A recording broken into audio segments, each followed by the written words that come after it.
Welcome back to the Dark Manor podcast. I'm Hayden, I'm Haxon.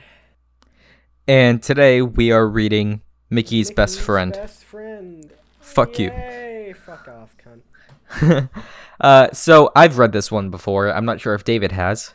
He says it's good. I said it's okay. I'm not entirely sure. It's been a little bit. Should I read It's a note like you did? that was a mistake. You are a mistake. Full disclosure, that was a mistake. Oh, shut up, David. Hey, I'm a mistake too. That was a joke. Maybe. The only prior knowledge you need to know about this one is it's another one of those lost episode creepypastas. Whoa! Anyway, Alright. you can start reading. I am reading. Mickey's Best Friend is a controversial 10-minute cartoon that was shown in theaters on November 15th, 1929. It was later Why that banned. date, huh? I mean, it could be 1969. It was Yeah. later banned and isn't allowed to be shown again due to its history of kids requiring constant attention after viewing its content.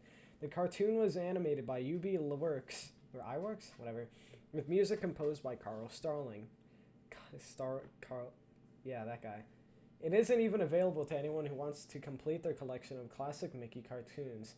It was originally intended to be a Halloween-related short, which revolved around Mickey and Eustace, an anthropomorphic dog character. Walt at the time thought kids were getting dumbed down by other shorts, and that they were mature enough to handle what he wanted to show them. The plot. Hold on. Never mind, I'm stupid. The plot. Mickey is driving to his workspace in his car. Along the way, it breaks down due to an engine problem, and he gets out to check it. When Mickey finds out it's beyond repair, he goes into a depression until Eustace arrives and helps out by fixing the problem. Mickey is relieved and introduces himself. After getting Eustace's name, Mickey invites him to go with him somewhere. Eustace asks Mickey if he was supposed to be somewhere, but Mickey lies to him and decides to skip work. Oh, That's not good ethics. That's not good ethics. That's my boy. That's my nit. Unlike you, I would have cut that out. The two arrive in a cafe where the owner spots Mickey and gives him a stern look. He walks up and rudely asks Mickey what he wants. After ordering, the sheriff, Pete, enters and confronts Mickey, demanding that he finally pays off his late rent. Mickey, on the verge of a breakdown, is pitied by Eustace, who decides to pay off Mickey's entire debt. The sheriff laughs and warns Why can't I fucking speak? And warns Eustace, telling him that Mickey will only cause him trouble before leaving the scene. Mickey, relieved that he's off the hook, hugs Eustace in joy. Yo, that's a good friend to have. Yeah, but they're not respecting social distancing. Okay, fair. Mickey leaves the cafe with Eustace and begins to introduce his new friends to local residents through a bunch of different scenes. They don't care and walk off. Damn. The last resident they speak to begins to chuckle for a bit and warns Eustace that he should be careful around that mouse. Eustace tries to get an explanation on why this person holds a grudge, but the resident is nowhere to be seen after his warning. Eustace asks Mickey why he's smiling after the reception he got, and Mickey admits to Eustace that he hasn't had friends before and that Eustace is his first pal. Eustace feels bad and seems to be... Interrupt me again. Eustace feels bad and seems to be hiding something with a guilty expression. Mickey and Eustace, in a bunch of quick scenes, stop by a theater, play a game, and go atop a mountain viewing the scenery. Afterwards, Mickey shows Eustace his home and hopes that he'll live with him. It's here where Eustace Bitch, you've met him today. It's here where Eustace feels bad for the mouse, but finally admits that he has to leave. Oh, yeah. Mickey is in shock and assumes that it's a betrayal like all of the other relationships he's had. Eustace tells Mickey that he isn't pleased by the town, and especially the residents, and is going somewhere else. He apologizes to Mickey and gives a few encouraging words before finally heading out the door. Mickey rushes and grabs Eustace by the leg and pleads to stay, but Eustace shakes his head. Mickey decides that he can't lose his only friend and knocks him out with a rock that was found on the ground. It's a yandere. Hell yeah. I love getting fucked. The next scene shows Mickey walking down the stairs to his basement. God. He turns on the light where Eustace is tied onto an operating table. Oh, hell yeah. This is where it gets spicy. Eustace is still unconscious. Mickey begins to sob and act apologetic. He talks to Eustace through his state, telling him that it has to be this way. He constantly shouts out that he can't be alone anymore, and finally gets a knife from under the operating table and begins to work on him from off screen. That's how you do it. That's exactly how you make friends. After Eustace finally awakes, it's revealed that he's no longer anthropomorphic, but a real dog. He begins to freak out and he can only make barks. During the freak out, it switches to first person mode and we see Mickey entering the room. Eustace no longer seems scared the moment he sets his eyes on Mickey. Through the mouse, he feels like he needs Mickey and finally pounces and licks him. Mickey tells Eustace that nobody will ever know about this and how it will be their eternal secret. He tells Eustace that he will be known as Pluto until they part. The scene switches to Mickey's home and zooms out. The sheriff's laughter is heard along with a resident who had warned Eustace about Mickey in the first place. Now that's hot. Yeah. Back You still got more. Oh, yeah, I know. You still got more.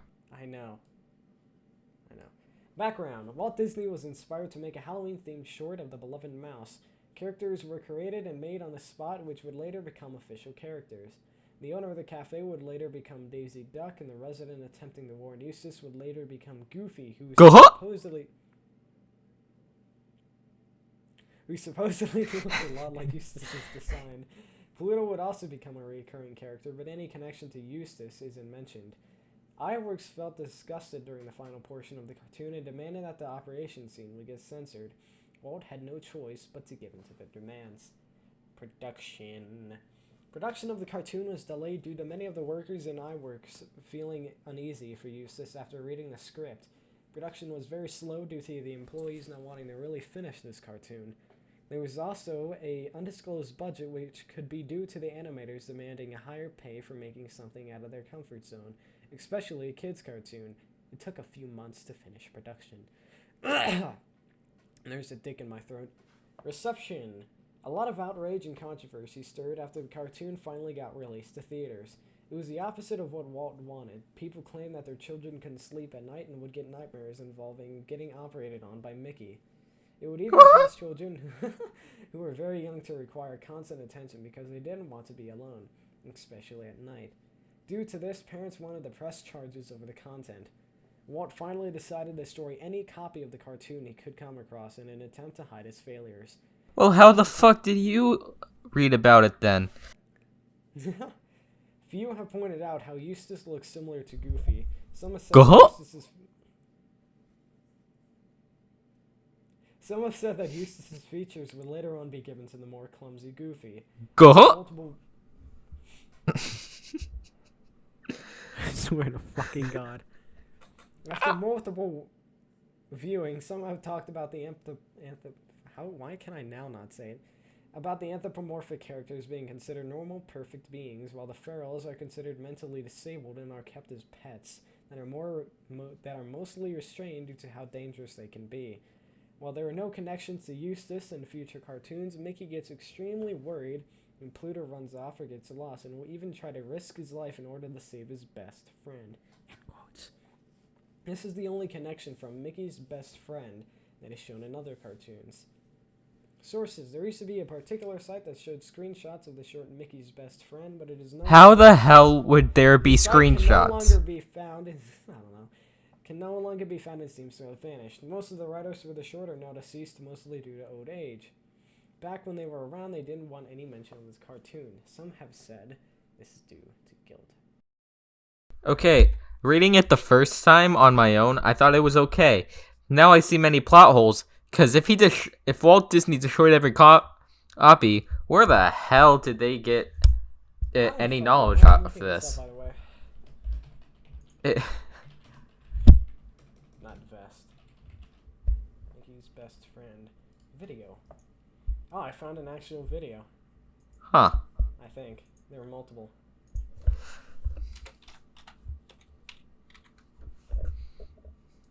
Action. That. Oh, here's one. Dailymotion.com.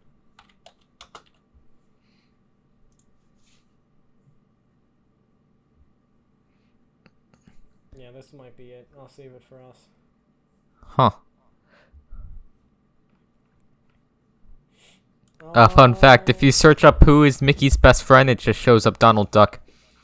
Mickey's best friend. Eustace. Images. Yeah, kinda. I can see it. How it's similar to Goofy. Okay. Anyway, what did you think of it? I thought it was pretty good. Yeah, I thought it was okay, other than the plot holes. I saw no plot holes. How are there screenshots if every copy was destroyed? There are no plot holes. Seeing as this is pretty short, we do have another short one that we can read. Mr. Bones' Wild Ride. But beforehand, Battle me Bones.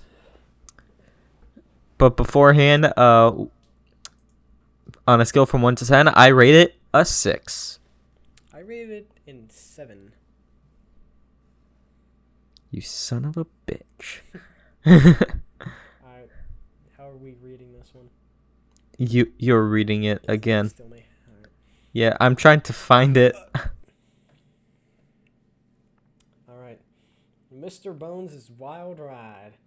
So anyone who's been on the /v/ board at 4chan probably knows about Mr. Bones' Wild Ride. Hell yeah. Hell yeah. It was a ride someone made for Roller Coaster Tycoon.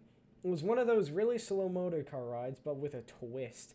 It had 30,696 feet of track and a ride time of 70 real time minutes. Around 4 years in the game time. Goddamn. In addition, there were those props of the skeleton holding up his top hat scattered around here and there, as if to mock the customers. Needless to say, there were a lot of passengers screaming, "I want to get off Mr. Bones' Wild Ride!" Now here's where things get really good. Once the ride came to a stop, the passengers found themselves on a long path that took about 2 hours to traverse. Once they reached the end, they found themselves facing the sign that read, "Mr. Bones says, the ride never ends!" The path led straight back to the entrance of Mr. Bones' Wild Ride. There was nowhere else to go. In other words, they were fucked. Hell yeah. Needless to say, this gained a lot of popularity on /v/, and people started making their own Mr. Bones' Wild Ride. I was one of them. I made a version with the Ghost Train Ride. You know, the one that usually had the one that's usually a huge death trap? It didn't last as long as the original, but it did have a twist. Near the end, it launched the cars into a small shed with a sign on the side that said, "Enjoy your stay!" I killed about 20 people with that ride and laughed my ass off after they each went one by one to their graves. Fast forward a few weeks and I was in Busch Gardens on vacation. I was wandering around trying to decide what to ride. That's when I noticed a ride that hadn't been there last time I visited. Fuck. It was weird because it had never been advertised and there was nothing on the map about it. I figured, what the hell, and got in line. Surprisingly, the line wasn't very long. I only waited about 10 minutes to get on. It was one of those motor car rides, which is kind of weird because they already had one elsewhere in the park. Why would they open up a second one?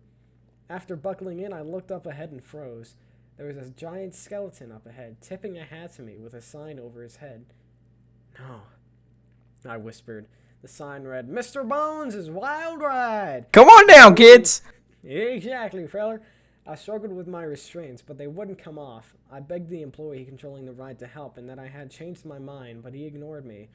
My car started moving and I screamed in terror. Up ahead, the track stretched on for what seemed like forever.